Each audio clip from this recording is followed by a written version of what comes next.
A Tale of Two Cities by Charles Dickens. Book the Second, The Golden Thread. Chapter 16, Still Knitting. Madame Defarge and Monsieur, her husband, returned amicably to the bosom of St. Antoine, while a speck in a blue cap toiled through the darkness and through the dust and down the weary miles of avenue by the wayside, slowly tending towards that point of the compass where the chateau of Monsieur the Marquis, now in his grave, listened to the whispering trees. Such ample leisure had the stone faces now for listening to the trees and to the fountain, that the few village scarecrows who, in their quest for herbs to eat and fragments of dead stick to burn, strayed within sight of the great stone courtyard and terrace staircase, had it borne in upon their starved fancy that the expression of the faces was altered. A rumour just lived in the village had a faint and bare existence there, as its people had, that when the knife struck home, the faces changed from faces of pride to faces of anger and pain.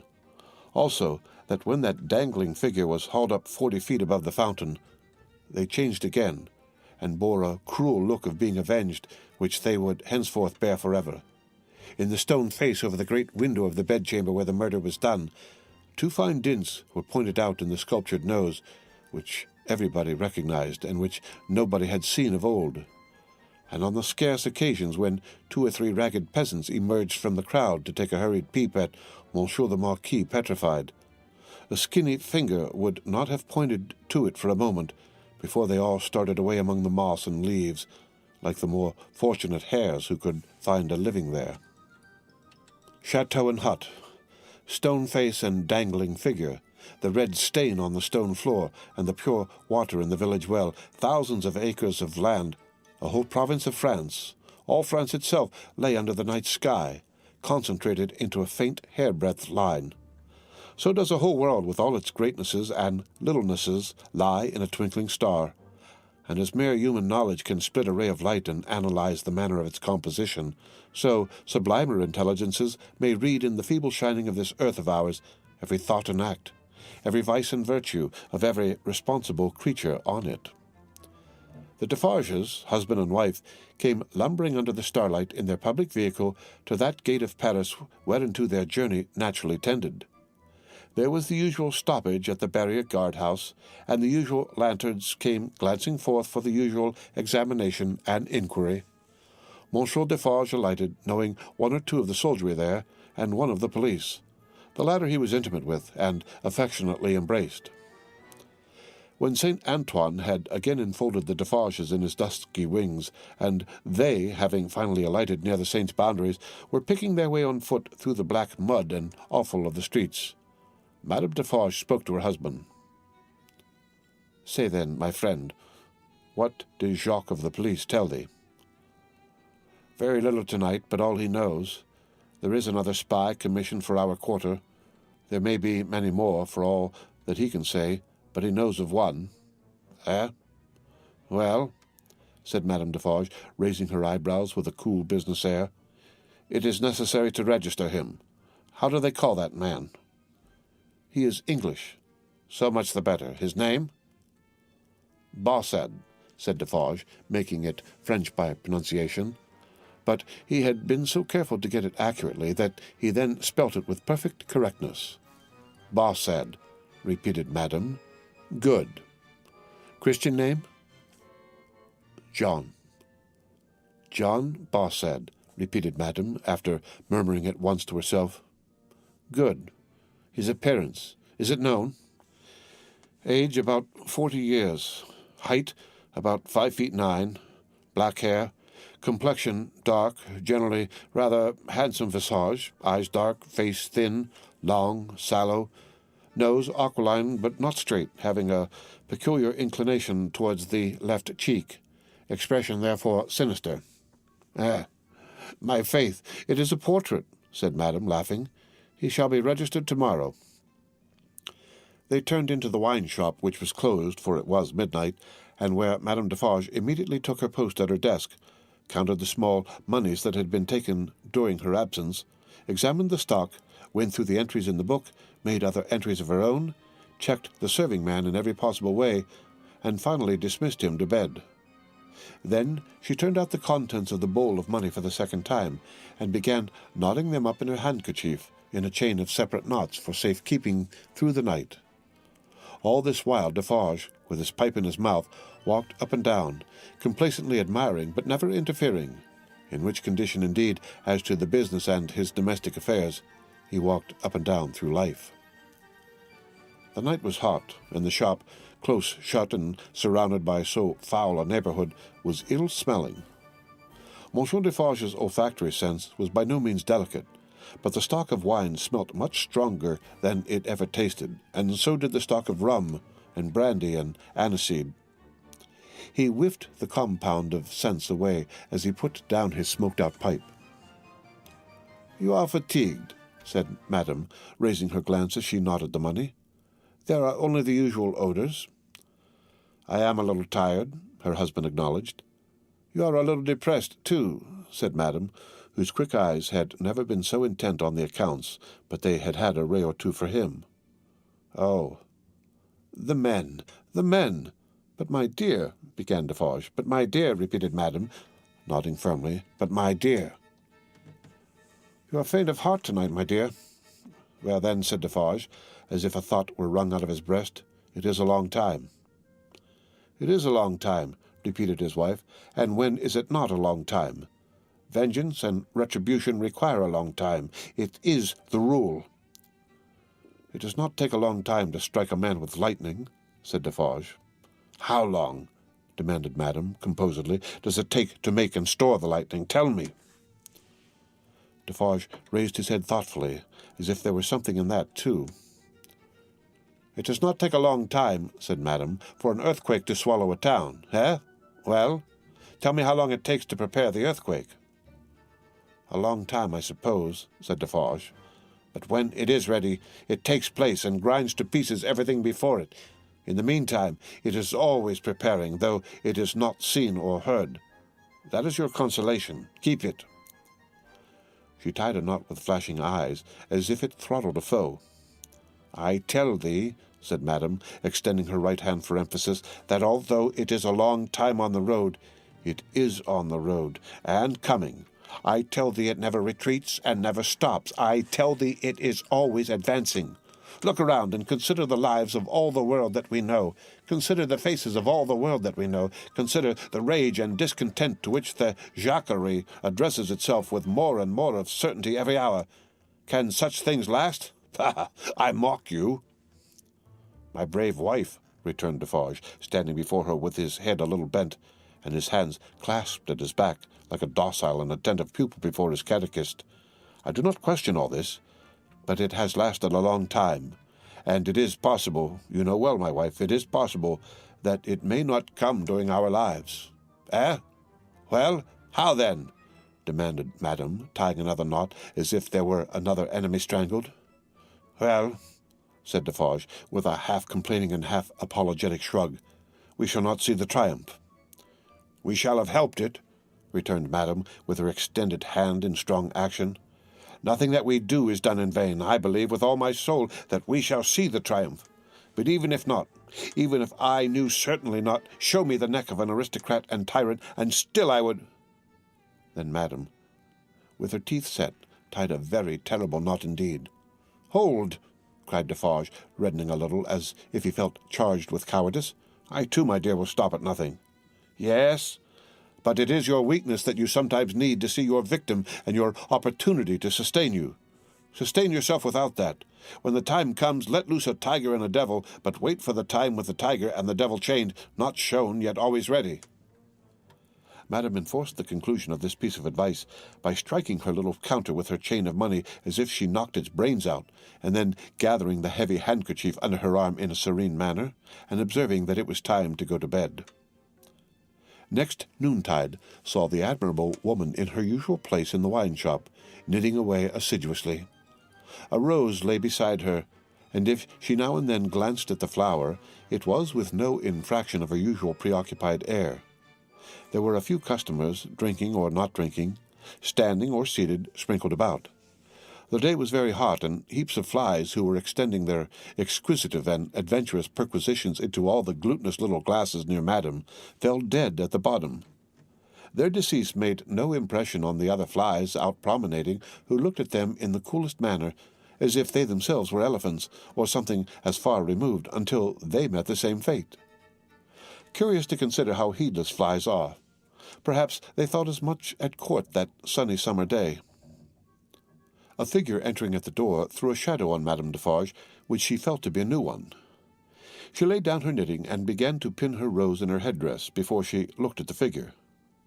It was curious.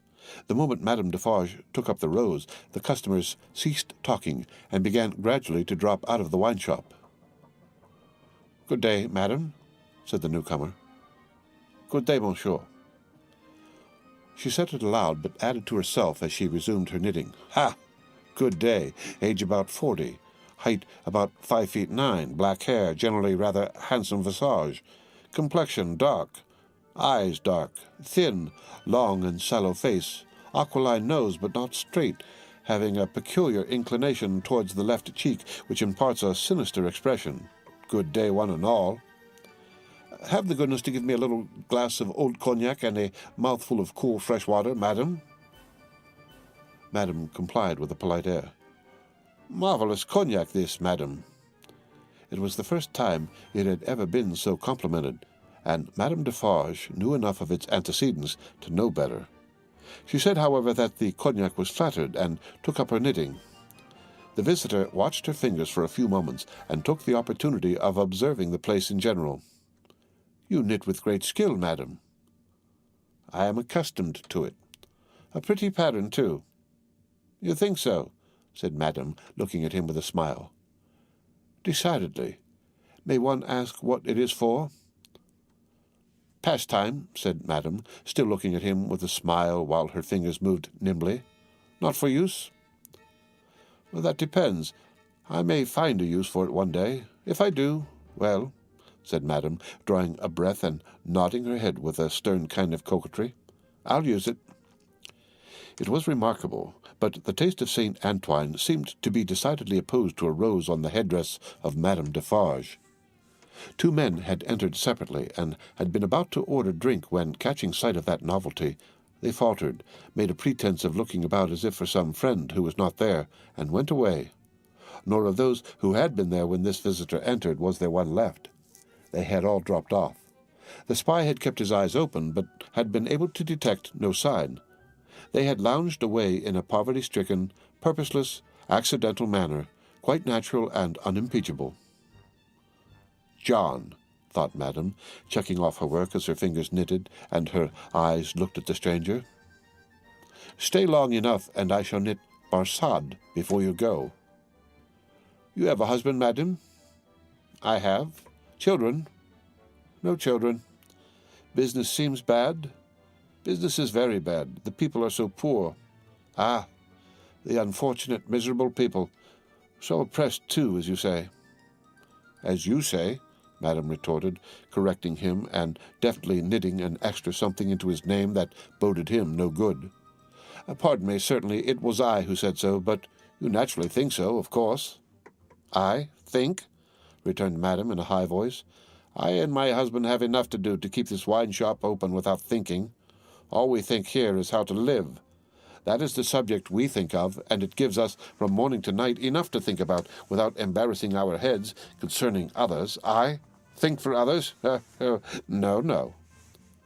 The spy, who was there to pick up any crumbs he could find or make, did not allow his baffled state to express itself in his sinister face, but stood with an air of gossiping gallantry, leaning his elbow on Madame Defarge's little counter and occasionally sipping his cognac. "A bad business, this, madam, of Gaspard's execution. Ah, the poor Gaspard," with a sigh of great compassion. "My faith," returned Madame, coolly and lightly, "if people used knives for such purposes, they have to pay for it. He knew beforehand what the price of his luxury was. He has paid the price." "I believe," said the spy, dropping his soft voice to a tone that invited confidence, and expressing an injured revolutionary susceptibility in every muscle of his wicked face, I believe there is much compassion and anger in this neighborhood touching the poor fellow, between ourselves." "Is there?" asked Madame vacantly. "Is there not?" "Here is my husband," said Madame Defarge. As the keeper of the wine-shop entered at the door, the spy saluted him by touching his hat, and saying with an engaging smile, "Good day, Jacques." Defarge stopped short, and stared at him. "Good day, Jacques," the spy repeated, with not quite so much confidence or quite so easy a smile under the stare. "You deceive yourself, monsieur," returned the keeper of the wine-shop. "You mistake me for another. That is not my name. I am Ernest Defarge." "It's all the same," said the spy airily, but discomfited too. "Good day." "Good day," answered Defarge dryly. "I was saying to Madame, with whom I had the pleasure of chatting when you entered, that they tell me there is, and no wonder, much sympathy and anger in Saint Antoine touching the unhappy fate of poor Gaspard." "No one has told me so," said Defarge, shaking his head. "I know nothing of it." Having said it, he passed behind the little counter and stood with his hand on the back of his wife's chair, looking over that barrier at the person to whom they were both opposed, and with whom either of them would have shot with the greatest satisfaction. The spy, well used to his business, did not change his unconscious attitude, but drained his little glass of cognac, took a sip of fresh water, and asked for another glass of cognac. Madame Defarge poured it out for him, took to her knitting again, and hummed a little song over it. "You seem to know this quarter well, that is to say, better than I do," observed Defarge. "Not at all, but I hope I know it better. I am so profoundly interested in its miserable inhabitants." "Ah," muttered Defarge. "The pleasure of conversing with you, Monsieur Defarge, recalls to me," pursued the spy, "that I have the honor of cherishing some interesting associations with your name." "Indeed," said Defarge, with much indifference. "Yes, indeed. When Dr. Manette was released, you, his old domestic, had the charge of him, I know. He was delivered to you. You see, I am informed of the circumstances." "Such is the fact, certainly," said Defarge. He had had it conveyed to him in an accidental touch of his wife's elbow as she knitted and warbled that he would do best to answer, but always with brevity. "It was to you," said the spy, "that his daughter came, and it was from your care that his daughter took him, accompanied by a neat brown monsieur. How was he called?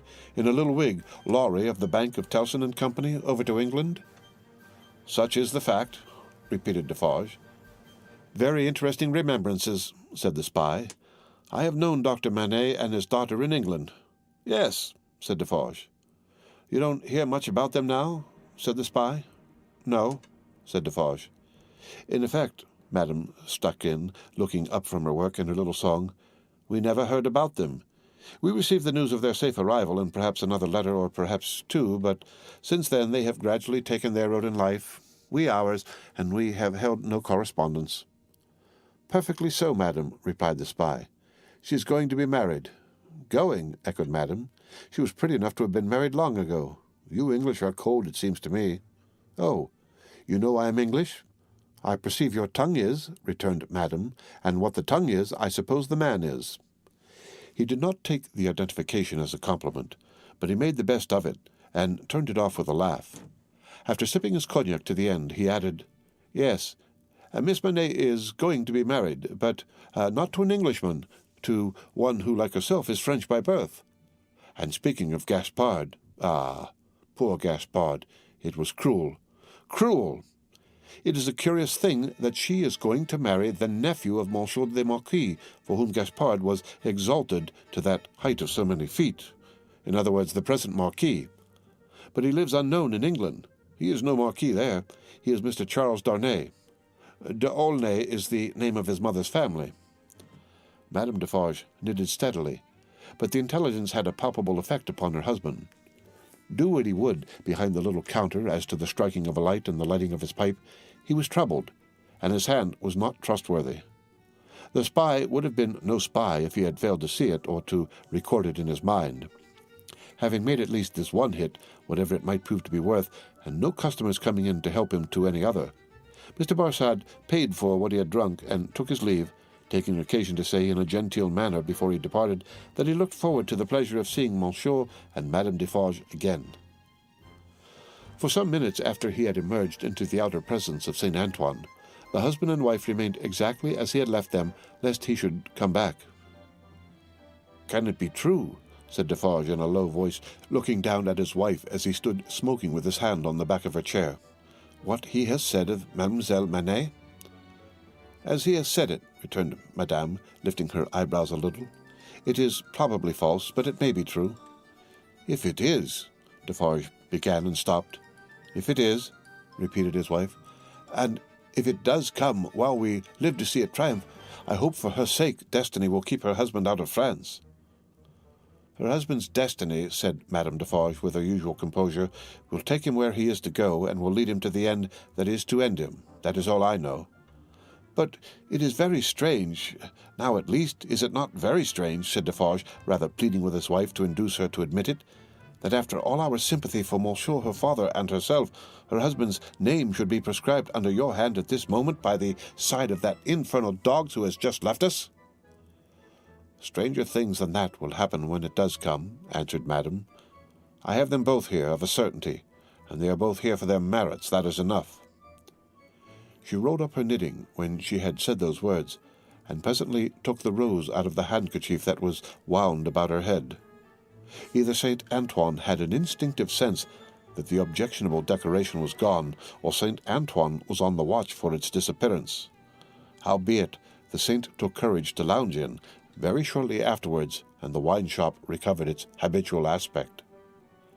In the evening, at which season of all others St. Antoine turned itself inside out, and sat on doorsteps and window-ledges, and came to the corners of vile streets and courts for a breath of air, Madame Defarge, with her work in her hand, was accustomed to pass from place to place and from group to group.